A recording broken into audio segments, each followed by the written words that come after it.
Isaac, Abraham's son, married Rebekah, who was barren for many years.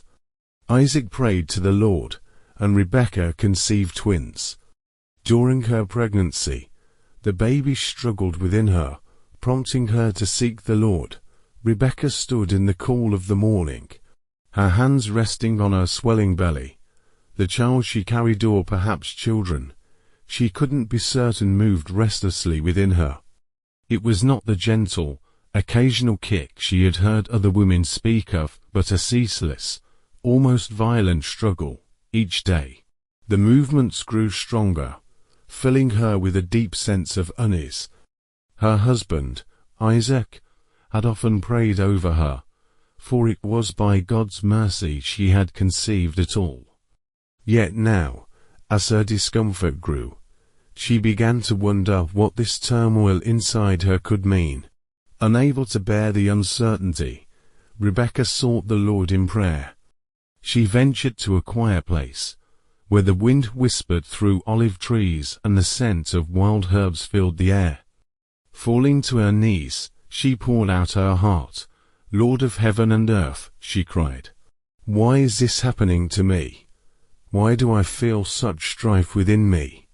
In the stillness that followed, the presence of the Almighty came near, and Rebekah heard his voice, a voice that carried both comfort and a solemn weight. "Two nations are in your womb, and two peoples shall be separated from your body. One people shall be stronger than the other, and the older shall serve the younger." Rebekah's breath caught. "Two nations." She placed her hands protectively over her belly, marveling at the enormity of what she had just heard. The movement within her suddenly felt different, less troubling and more profound. She pondered the Lord's words as she made her way back home. Would her children, these sons who had yet to draw their first breath, truly grow into two nations?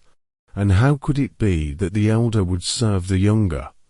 Rebekah did not share the prophecy with Isaac immediately, but she held it close to her heart, watching and waiting as the months passed. The struggle within her continued until, at last, the day came for her to give birth. The firstborn emerged, red and covered in a thick mantle of hair.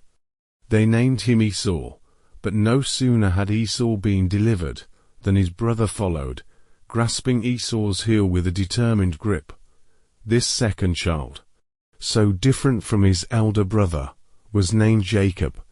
As Rebekah cradled her sons, she thought again of God's prophecy. Esau, with his ruddy complexion and robust cry, seemed destined for strength. Jacob, quieter but fierce in his grip, carried an aura of determination that was hard to miss. Would the Lord's words come to pass? Only time would tell. But one thing was certain: these two brothers were not just children of promise, but the bearers of a divine plan that would shape nations and change the course of history. God's prophecy to Rebekah reveals his sovereignty over human history and his ability to choose the unexpected. Though Esau was the firstborn, God's plan for Jacob underscores his divine purposes, often beyond human understanding. The birth and character differences of Jacob and Esau, Genesis 25-24-28. The day had come for Rebekah to give birth. The struggle within her womb had been relentless, as though her sons were wrestling even before they saw the light of day. As she labored, her mind returned to the prophecy the Lord had given her: to nations, to people, each distinct, and the elder destined to serve the younger. Finally, the first child emerged. His appearance was striking. His skin was red, and he was covered with a thick coat of hair, unusual for a newborn. Esau, Isaac declared, the name meaning hairy. But before anyone could marvel further, a second child followed. This baby's hand clung tightly to Esau's heel, as if unwilling to be left behind. They named him Jacob, meaning heel grabber or supplanter, a name that would prove prophetic in time. As the boys grew, their differences became increasingly apparent. Esau was robust and full of energy, his fiery temperament matching his ruddy complexion. He loved the outdoors, spending hours hunting in the fields and forests. His hands were calloused from his labor, and his garments carried the earthy scent of the wilderness. Esau thrived on the thrill of the hunt, returning home with game that delighted Isaac, who favored his elder son's bold and adventurous spirit. Jacob, in contrast, was quiet and reflective. He preferred the comfort of home, where he helped Rebekah with the household tasks. He was meticulous and thoughtful, his mind often preoccupied with plans and possibilities. Jacob's nature resonated deeply with Rebekah, who saw in him a depth and cunning that Esau lacked. She favored her younger son, nurturing his ambitions and cherishing his quiet presence. The family's dynamics began to mirror the prophecy Rebekah had received. Isaac's pride in Esau and Rebekah's attachment to Jacob created an undercurrent of tension. Though the boys shared a womb and a household, their paths seemed destined to diverge. Esau's boisterous laughter and Jacob's soft-spoken words were like echoes of two different worlds. Esau lived for the moment, reveling in the thrill of the chase, while Jacob observed, planning for what lay ahead. This contrast in their characters set the stage for a future filled with conflict. Though brothers by blood, Jacob and Esau were destined to embody two opposing forces, each vying for the birthright, the blessing, and the legacy that would shape not only their lives, but the course of history. The stark differences between Jacob and Esau highlight how God's plans often work through the least expected.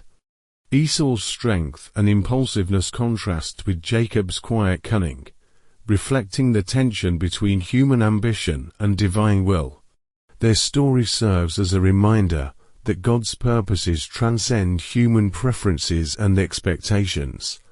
Genesis 25-29:34.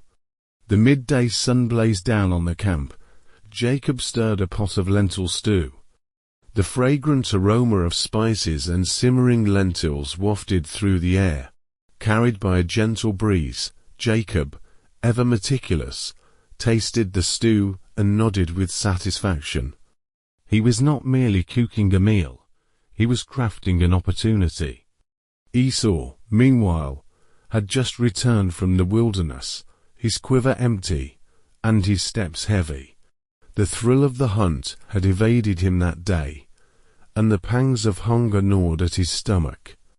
His rough hands were covered with dirt, and his face bore the weariness of hours spent tracking elusive prey under the relentless sun. As Esau approached the camp, his nose caught the enticing scent of Jacob's stew. His stomach growled loudly, and he quickened his pace, his hunger overshadowing all other thoughts. "Jacob," he called, his voice hoarse and desperate. "Let me have some of that red stew. I'm starving to death." Jacob looked up from his pot, his eyes narrowing slightly. This was the moment he had been waiting for. Setting down the ladle, he met Esau's gaze with a calculated calm. "Sell me your birthright first," Jacob said, his tone steady. Esau blinked, caught off guard. "What good is a birthright to me if I die of hunger?" he replied, waving a dismissive hand. Jacob's lips curved into a slight smile. He could see that Esau's hunger had clouded his judgment. "Swear to me now," Jacob insisted, his voice firm, without hesitation. Esau raised his hand. "I swear," he said, his voice thick with impatience. "The birthright is yours." Jacob nodded, satisfied. He ladled the stew into a bowl and handed it to Esau, along with a piece of bread. Esau grabbed the food eagerly, sitting down to eat without a second thought. He devoured the meal, his focus solely on satisfying his immediate hunger. As Jacob watched, he couldn't help but feel a mix of triumph and pity. Esau's impulsiveness and disregard for the weight of his inheritance had cost him dearly. The birthright, a symbol of spiritual leadership and material blessing, was now Jacob's. Esau finished his meal, wiped his mouth, and rose to leave. To him, the transaction was insignificant.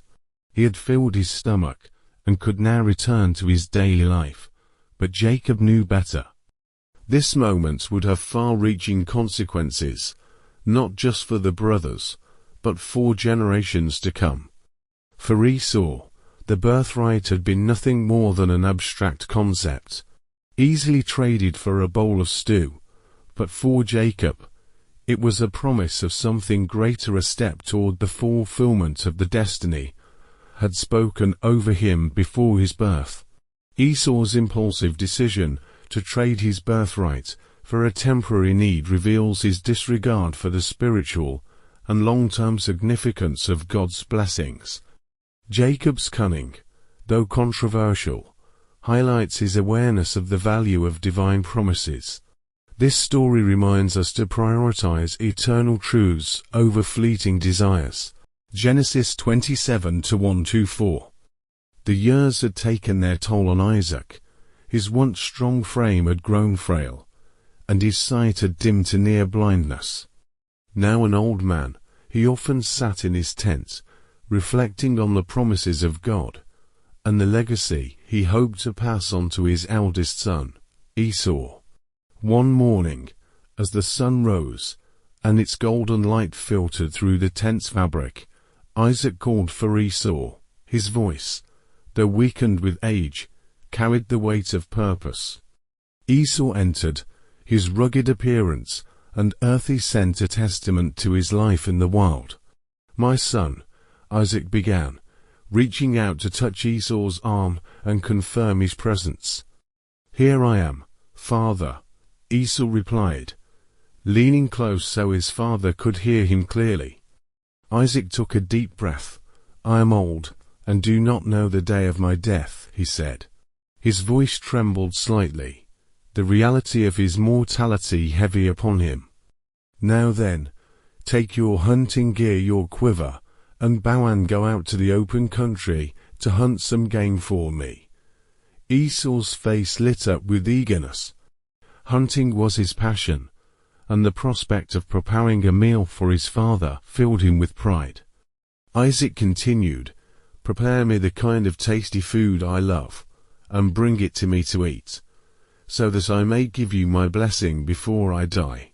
The blessing Isaac intended to bestow was not just a fatherly farewell, but a sacred pronouncement, a passing of God's covenant promises, the birthright of the firstborn.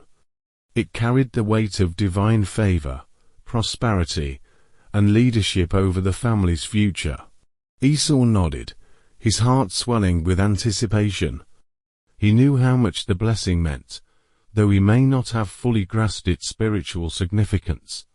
"I will go at once, father," he said, his voice filled with determination.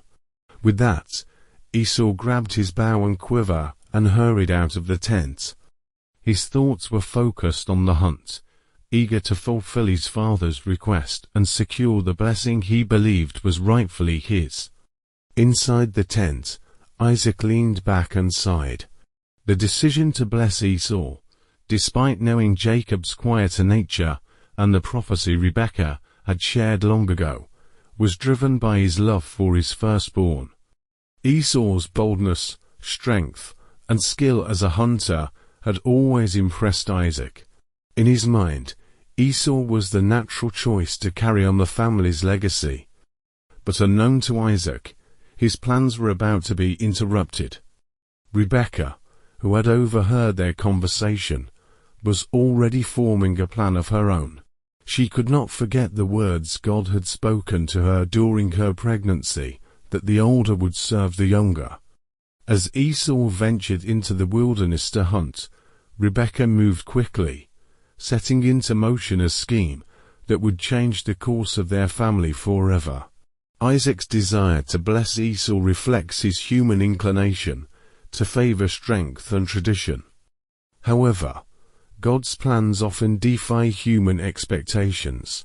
This moment sets the stage for a dramatic unfolding of events, reminding us that divine purposes are often fulfilled through surprising and unconventional means. Genesis 27:5-17. The morning had started like any other, but as Rebekah went about her tasks near Isaac's tent, her sharp ears caught fragments of an urgent conversation. She stopped to listen, her heart racing as she realized what was being discussed.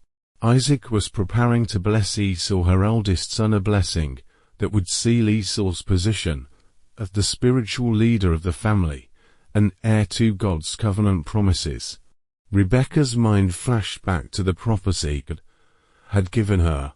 The older will serve the younger. She couldn't let Isaac's plan proceed. Esau, with his impulsive nature and disregard for spiritual matters, was not fit to carry the weight of God's promise. The blessing must go to Jacob, the son she favored, and the one God had chosen. Without hesitation, she called for Jacob. He arrived quickly, curious about her urgency. "Listen carefully," she began, her tone low and conspiratorial. "I just overheard your father telling Esau to hunt and prepare a meal so he can bless him before he dies. But, my son, the blessing is meant for you. We must act quickly." Jacob's brow furrowed. "Mother, Esau is a hairy man, and I am smooth-skinned. What if father touches me? He'll know I'm deceiving him, and I'll bring a curse on myself instead of a blessing." Rebekah's eyes blazed with determination. "Let the curse fall on me, my son. Just do as I say. Go and bring me 2 choice young goats from the flock. I'll prepare a meal just the way your father likes it." Reluctantly, Jacob obeyed. He returned with the goats, and Rebekah worked swiftly, seasoning the meat and roasting it until the aroma filled the tent. As the meal cooked, she gathered Esau's best clothes and draped them over Jacob. Their earthy scent, tinged with the wilderness, would help complete the disguise. Next, she took the goat skins and carefully wrapped them around Jacob's hands and the smooth parts of his neck. The coarse hair mimicked Esau's rugged texture, ensuring that Isaac's failing eyesight wouldn't betray them. Standing back, Rebekah surveyed her work. Jacob now resembled Esau in scent and touch, though his voice remained distinct. "Go to your father," she urged, handing him the steaming meal. "Present this to him and claim the blessing." Jacob hesitated, clutching the tray of food. He could feel the weight of his mother's plan and the risk it carried, yet her resolve gave him courage. She had placed all her hopes in him, and the prophecy seemed to justify her actions. As Jacob stepped toward Isaac's tent, Rebekah stood behind, her heart pounding. Her love for Jacob and her belief in God's promise had driven her to orchestrate this deception. But deep within, she must have felt the tension between her faith in the prophecy and the means she had chosen to fulfill it. The die was cast. The deception was in motion, setting the stage for a blessing that would forever change the lives of Jacob, Esau, and their family. Rebekah's determination to secure Jacob's blessing reveals the complexity of human motivations. Her actions were driven by faith in God's promise, but her method deception was fraught with consequences. This story reminds us that while God's plans will ultimately prevail, the choices we make along the way can bring both blessings and strife. Genesis 27:18-29. Jacob hesitated at the entrance to Isaac's tent, the weight of the moment pressing heavily on his chest. Dressed in Esau's clothes, with goat skins wrapped around his hands and neck, he clutched the meal Rebekah had prepared. He took a deep breath, pushed aside his doubts, and stepped inside. "Father," Jacob called, his voice trembling slightly. Isaac, nearly blind and reclining on his bed, turned his head toward the sound. "Here I am. Who are you, my son?" Jacob paused, his heart pounding. "I am Esau, your firstborn," he said, forcing confidence into his voice. "I have done as you told me. Please sit up and eat some of my game, so that you may bless me." Isaac frowned, his suspicion aroused. "How did you find it so quickly, my son?" Jacob swallowed hard, quickly offering a reply.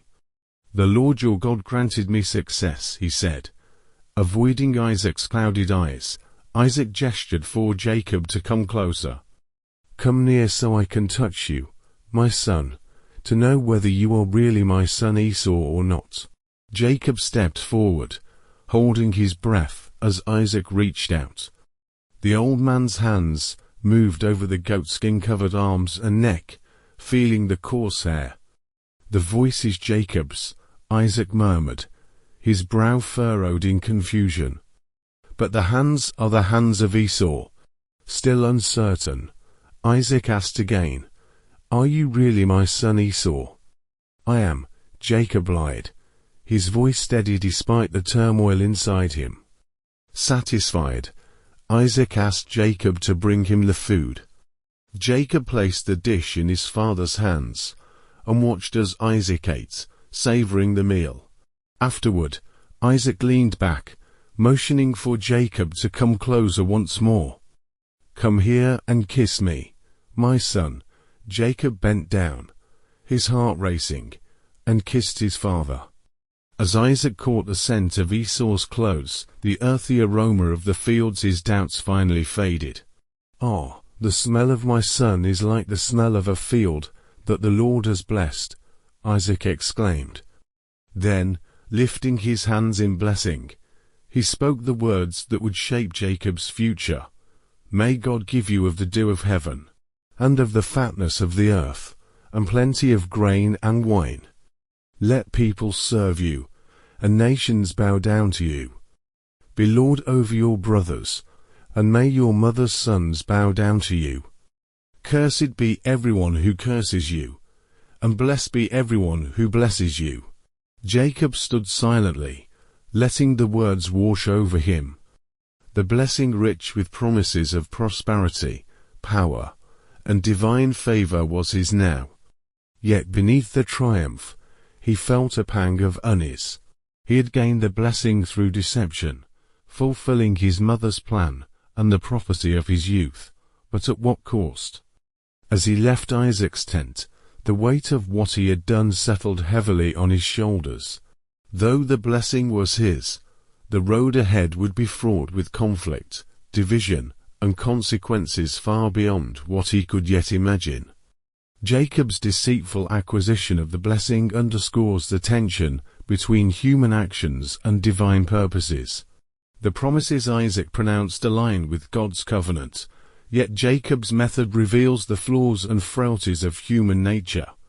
This story reminds us that while God's plans prevail, our choices often shape the journey and its consequences. Genesis 27-30-40. Esau strode into Isaac's tent, his arms laden with the fruits of his hunt. The rich aroma of roasted game filled the air as he placed the dish before his father, his heart brimming with anticipation. "Let my father sit up and eat of his son's game," Esau said eagerly, "so that you may bless me." Isaac, still reclining, froze at the sound of Esau's voice. A wave of confusion washed over him, and he trembled violently. "Who are you?" Isaac asked, his voice quivering. "I am your son," Esau replied, bewildered. "Your firstborn, Esau." The color drained from Isaac's face. He clutched at his chest, his body shaking. "Then who was it that hunted game and brought it to me? I ate it all before you came, and I have blessed him, yes, and he shall be blessed." Esau's heart sank. The realization hit him like a blow, and his voice broke as he cried out, "Bless me also, "Oh, my father." But Isaac could only shake his head in sorrow. "Your brother came deceitfully, and has taken away your blessing." Esau's anguish turned to fury. "Isn't he rightly named Jacob?" he exclaimed, his voice filled with bitterness. "He has deceived me these 2 times. First he took my birthright, and now he has taken my blessing."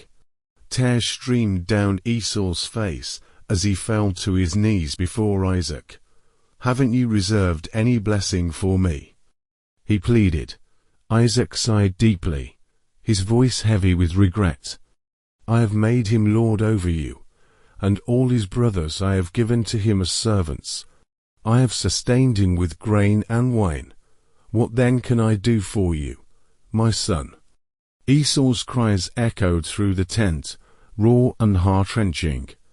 "Do you have only one blessing, my father? Bless me also, oh my father." Moved by his son's despair, Isaac summoned what little he could offer.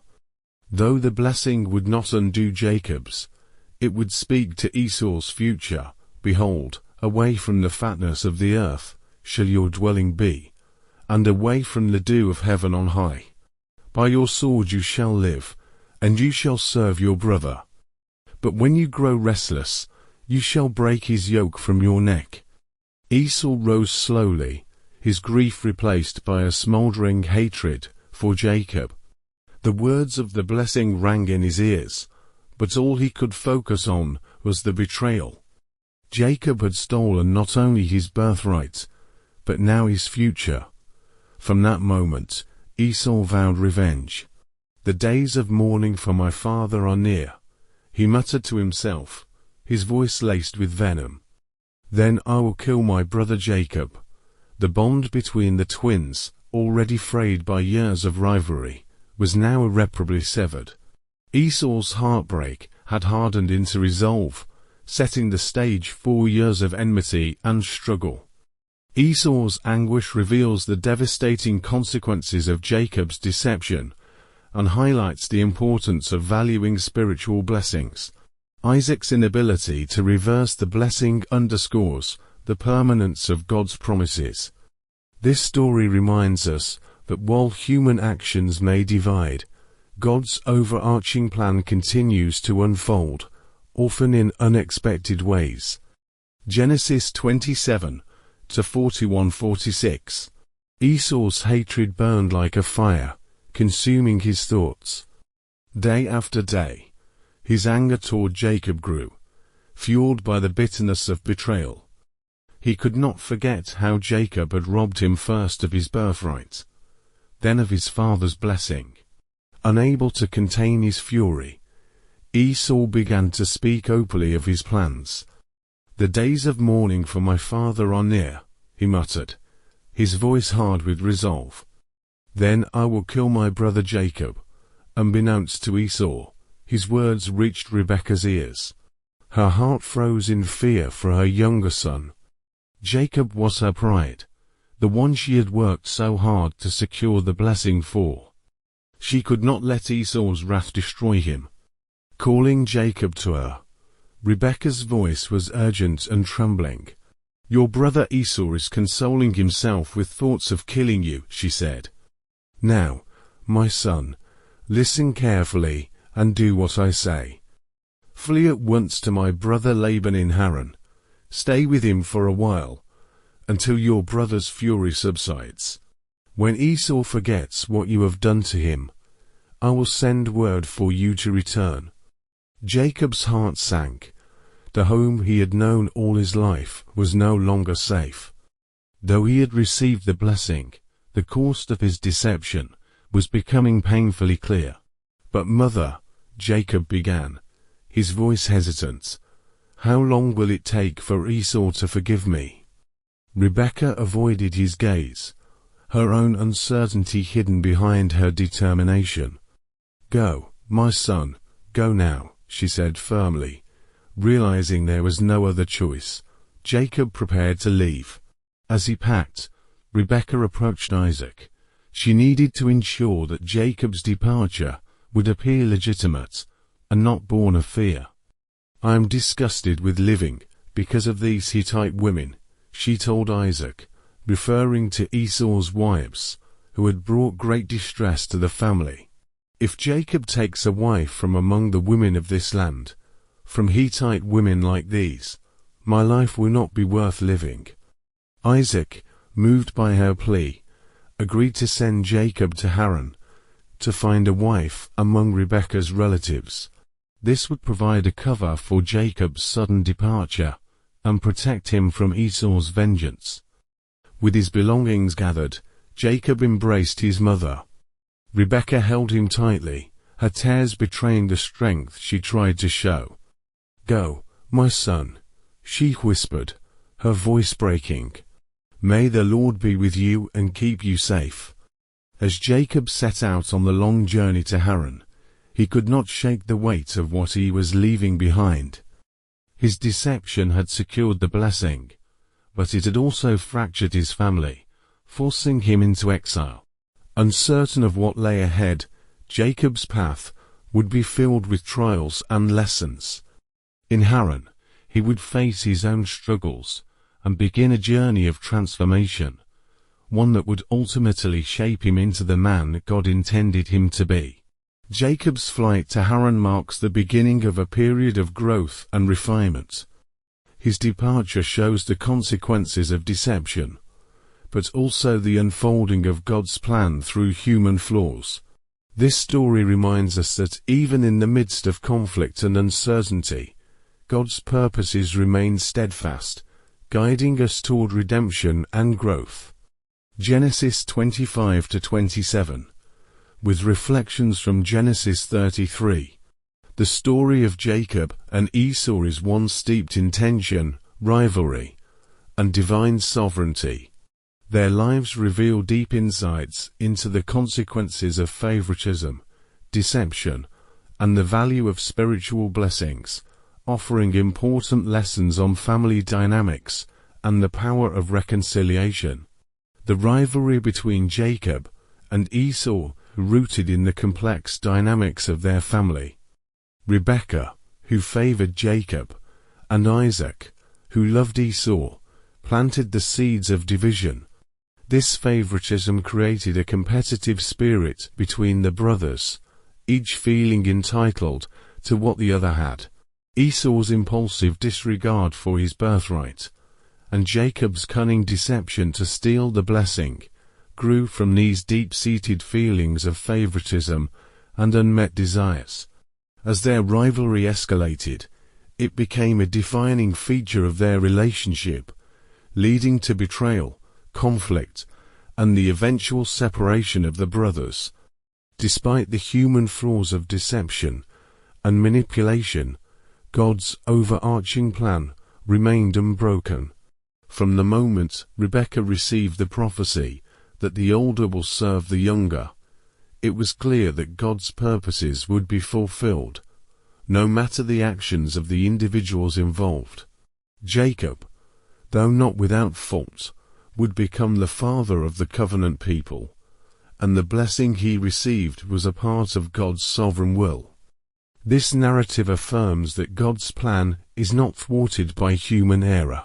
Even when we act out of pride, fear, or ambition, God is still at work, steering events toward his ultimate purpose. Esau's carelessness with his birthright stands in stark contrast to Jacob's ambition. Esau, in a moment of weakness, traded his birthright for a bowl of stew, showing a blatant disregard for the spiritual and material inheritance it represented. His impulsive decision highlights a lack of appreciation for the deeper significance of his inheritance. Jacob, on the other hand, though deceitful, saw the birthright and blessing as more than just material gain. They were symbols of God's favor, carrying the weight of divine promise.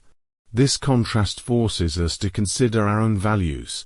Do we prioritize fleeting pleasures or the lasting treasures of God's promises? The manipulation and deceit within Jacob and Esau's family are painful but instructive. Rebekah's decision to help Jacob deceive Isaac and Jacob's willingness to participate in the lie were born from a desire to secure the blessing for the one they favored. However, their actions had long-lasting consequences. The family was torn apart, with Jacob fleeing for his life, and Esau consumed by hatred and revenge. This story serves as a powerful reminder of the dangers of favoritism, manipulation, and deceit in family dynamics. Integrity, honesty, and trust are foundational to healthy relationships, and the lack of these values brought division and sorrow to a family that could have been united. Though their relationship was severed by betrayal and bitterness, the story of Jacob and Esau does not end in perpetual conflict. Years later, when Jacob returns to the land after a time of personal transformation, he and Esau are reconciled. In one of the most moving moments of the story, Esau runs to Jacob, embraces him, and forgives him. The reconciliation is a testament to the healing power of forgiveness and the way God works in His own time to restore broken relationships. Their story reminds us that while reconciliation may take time and require humility, it is always possible through God's grace. The story of Jacob and Esau challenges us to reflect on the value of spiritual blessings, the impact of family dynamics, and the way God works through our flaws to fulfill His purpose. It teaches us the dangers of favoritism and manipulation, as well as the importance of reconciliation in God's timing. Ultimately, it points to the sovereignty of God, who works in and through our mistakes to bring about His divine plan, offering hope for forgiveness and transformation even in the midst of deep hurt and division. May your spiritual journey be filled with God's grace and peace. Don't forget to like, subscribe, and share this video to inspire others on their walk with the Lord.